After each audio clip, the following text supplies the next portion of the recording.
अस्सलाम वालेकुम काश्तकार भाइयों, मूंग की फसल अगर आप काश्त करना चाहते हैं या पिछले सालों के अंदर आपने मूंग की फसल काश्त की और बुरे तरीके से आप नाकाम हुए हैं, आप इसकी नाकामी से डरते हैं, मूंग की फसल से आप भरपूर पैदावार हासिल करना चाहते हैं, इस फसल को आप कामयाब बनाना चाहते हैं, तो आज की वीडियो देख लें। मूंग की फसल के अंदर आप नाकाम नहीं होंगे क्योंकि वीडियो के अंदर हम आपको ये बता रहे होंगे कि किस तरीके से आप मूंग की फसल को कामयाब कर सकते हैं। हमारा काश्तकार दोस्त गलती क्या करता है, देखिए मूंग की फसल जब आप गंदम के बाद जब आप काश्त करते हैं यानी गर्म मौसम के अंदर जब आप काश्त करते हैं तो थोड़ी सी मुश्किल जरूर आती है क्योंकि बहारिया फसल के ऊपर कीड़ों का हमला कम होता है। गंदम की फसल जब आपके बाद जब आप काश्त करते हैं तो कीड़ों का हमला ज्यादा होता है। और कीड़ों की अगर हम बात करें तो थ्रिप्स और स्पाइनोला बग, घोड़ा मक्खी, ये दो कीड़े ऐसे हैं जो मूंग की फसल को बर्बाद कर देते हैं। देखिए हमारा गंदम का पौधा जैसे ही 25 से 30 दिन का होता है, फूल निकलना शुरू हो जाते हैं, फूलों के अंदर थ्रिप्स बैठ जाता है और रस चूस चूस के फूलों को गिराता रहता है।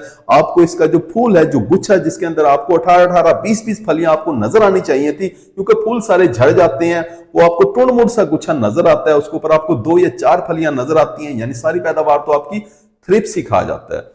काश्त का इसके बाद जैसे ही आपका पौधा 35-40 दिन का होता है, फली बनना शुरू होती है, फली के ऊपर स्पाइनोला बग आके बैठ जाता है, जिसे हमारा काश्तकार दोस्त घोड़ा मक्खी कह रहा होता है। और घोड़ा मक्खी अगर आप 3 से 4 दिन तक कंट्रोल ना करें, यानी आपने मक्खी देख ली, अब आप स्प्रे लेने गए, 3-4 दिन के बाद आप स्प्रे कर रहे हैं, आपकी सारी की सारी फलियां टेढ़ी हो जाएंगी, सारा का सारा फ्लश जो उस वक्त आया होगा वो सारी फलियां टेढ़ी हो जाएंगी, क्योंकि घोड़ा मक्खी ऊपर बैठ के उस दाने के अंदर से रस चूस लेती है, सटरा लगा के सारा रस चूस लेती है, दाने के पल्ले कुछ नहीं रहता, दाना बिल्कुल बारीक सा हो जाता है, काला हो जाता है, सुकड़ जाता है, फली टेढ़ी हो जाती है।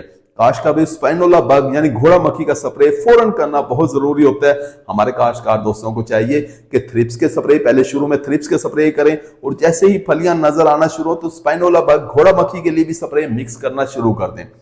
थ्रिप्स के लिए स्प्रे की अगर हम बात करें तो क्लोरफिनापायर किसी भी अच्छी कंपनी का लेके 125 से 130 मिलीलीटर फी एकड़ के हिसाब से आप स्प्रे करवा दें। इसी तरह से घोड़ा मक्खी के लिए लैम्डा से एलोथ्रीन जहर इस्तेमाल करें। इन दोनों जहरों को मिक्स करके, लैम्डा आपने 250 मिलीलीटर फी एकड़ के हिसाब से इस्तेमाल करना है, इन दोनों जहरों को मिक्स करके आपने मूंग की फसल के ऊपर स्प्रे करवाने हैं। जब आपकी फसल 30 दिन की हो जाए तो स्प्रे शुरू कर दें। हर हफ्ते यानी 7-8 दिन के वक्फे से आप स्प्रे करते जाएं। आपके 4-5 स्प्रे जरूर हो जाएंगे, लेकिन आपकी फसल थ्रिप्स से, घोड़ा मक्खी से महफूज रहेगी। आपको फलियों के गुच्छे नजर आएंगे, आपकी पैदावार बढ़ जाएगी। उम्मीद है कि वीडियो आपको समझ आ गई होगी। अपना ख्याल रखिएगा। अल्लाह हाफिज।